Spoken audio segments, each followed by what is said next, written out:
I'm going to throw something new at you today. It's going to keep it interesting.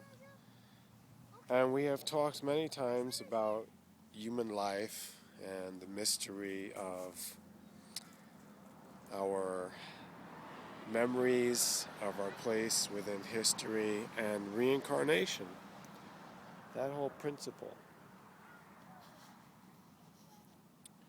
We have heard a lot about these past lives like a string of pearls on a necklace.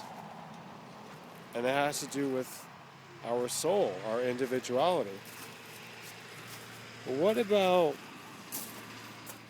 nations? Do nations reincarnate? Well, one thing I would relate this to is astrology.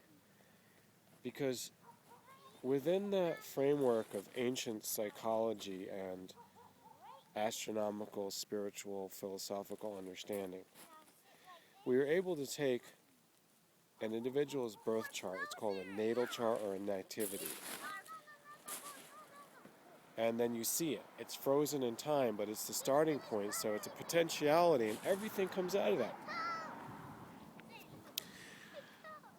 But what about nations? Astrology has shown that you can do birth charts of nations, and for example, with the United States, they want to take the July 4th date. Actually, it's more accurate to say July 2nd, but maybe those are the birth pangs of the year it started. I think it was 1776? And they've put together these theoretical, symbolic charts of where the planets were at that time and say that this is America as a nation. So we're interpreting it not as a human individual, but what about as an individual nation, a national entity?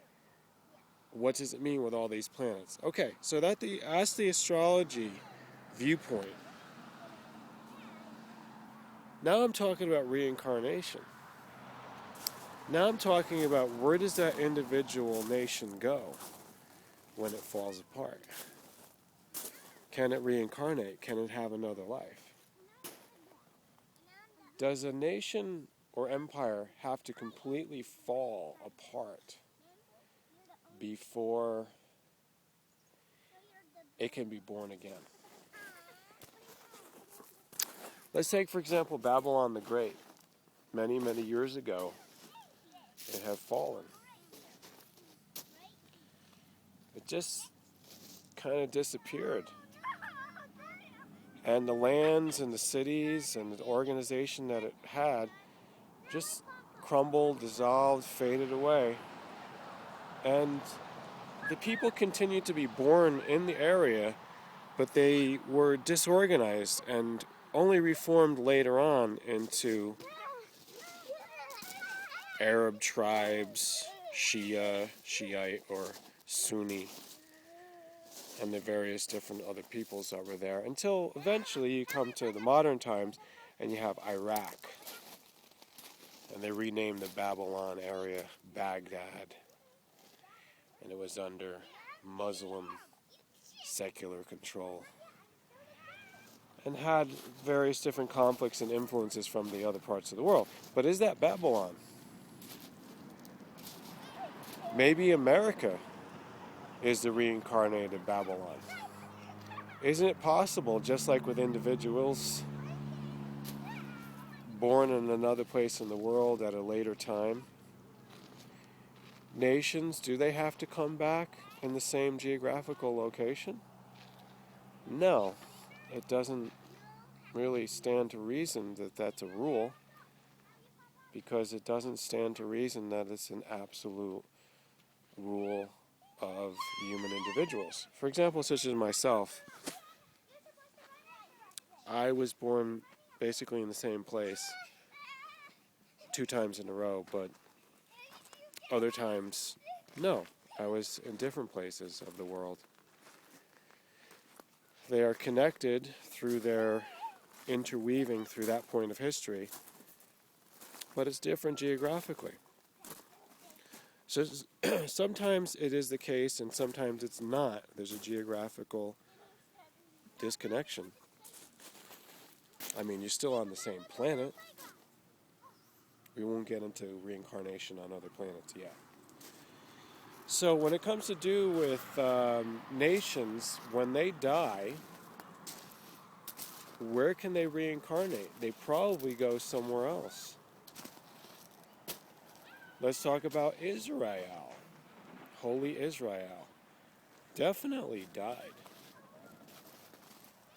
Definitely died, especially with the destruction of the third, or if you want to call it the second temple, the Herodian temple of Herod the Great and the Herod family, Agrippa, Antipas, and all of them.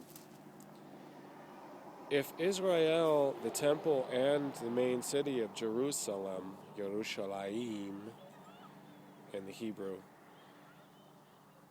being that it was utterly destroyed, according to Josephus, the historian, by the Roman Empire, the Roman rage.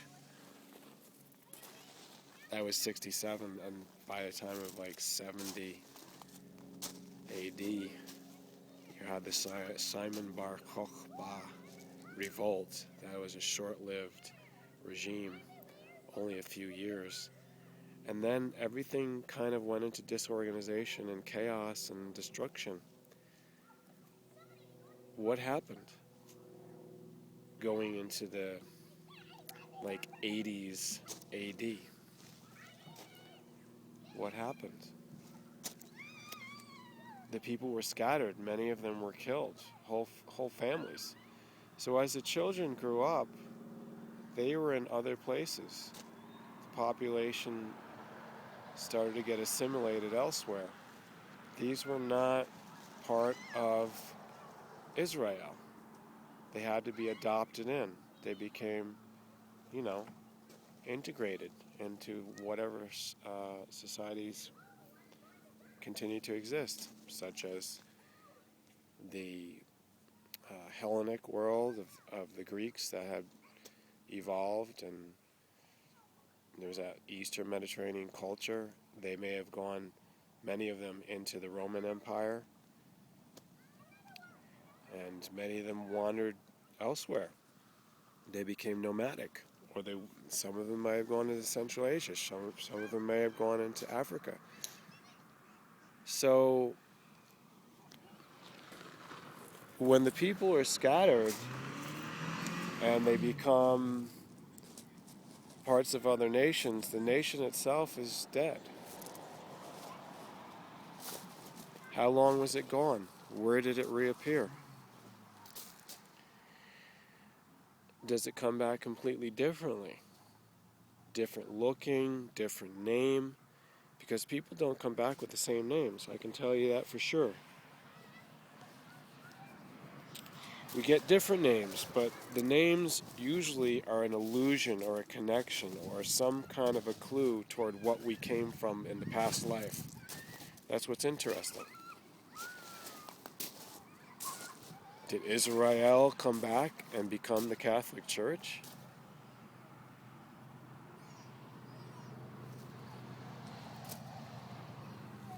Did it get reborn as the Vatican? And what about Jesus Christ? Did he start a nation? Was he the birth of a nation? Was he the first member of that? And is that a sign that nations can be born? Brand new nations. Were they not nations before? Was it just a spiritual ideal that people belong to? Kind of a nebulous spiritual group that is not connected tangibly or physically, but it still exists. So it's kind of a lifetime that is unknown, yet it is there for a certain period of time, maybe a few centuries, maybe longer. And then it subsides a little bit and gets really born as a new nation. What is the true Christian body? What is the true church? It must have been born at the time of Jesus Christ, and it had as its enemy kind of a struggle with what Israel had become. That's what happened there. So we can have these questions, we can have this discussion. This is a higher state of thinking and consciousness about the successive lifetimes of nations, the reincarnation of national entities and the peoples that are belonging to it, the peoples that continue to comprise the larger body. So that's a whole other discussion about how the nation transfers. It does not necessarily transfer all of its people. Some of the people can emigrate. They can become part of other nations. So this is very fascinating. When that move takes place, when that transfer takes place, it's very transformative. Some people may stay with nations for a long time. Then they jump ship. They go to another one that they need to learn from. So, as an individual, you don't always reincarnate into the same nation. Especially if your main nation has subsided, and if you have to reincarnate in that space of time, in that gap, you need to get adopted into another nation. You need to emigrate.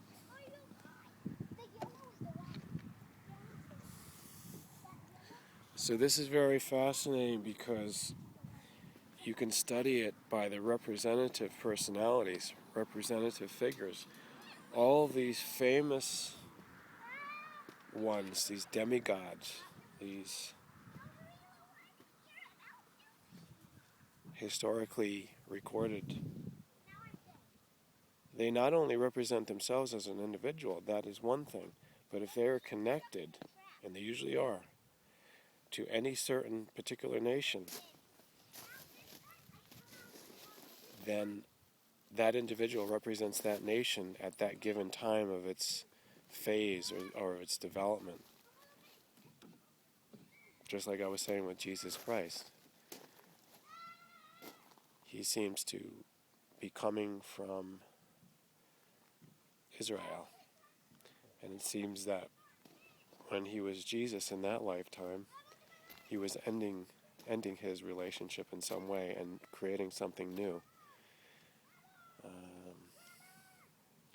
So I don't want to get into any specific examples and go too far with that. I just want to just stay with the general idea, and let's keep that in our heads. And eventually I'm going to do some writings and release that, and you can do a study, and we'll take all kinds of feedback, and it'll be part of the Civilology school that I have established. Or maybe you could say it's not established yet, but I've founded it since the 1990s. And this is definitely one of the important subjects. Reincarnation, how we continue. Nothing can be created or destroyed. It continues. The energy has a momentum. It has to go somewhere. You can trace it through time. Thanks for watching. Think about yourself. Where do you come from? Where are you going? It'll help you decide what you need to do right now.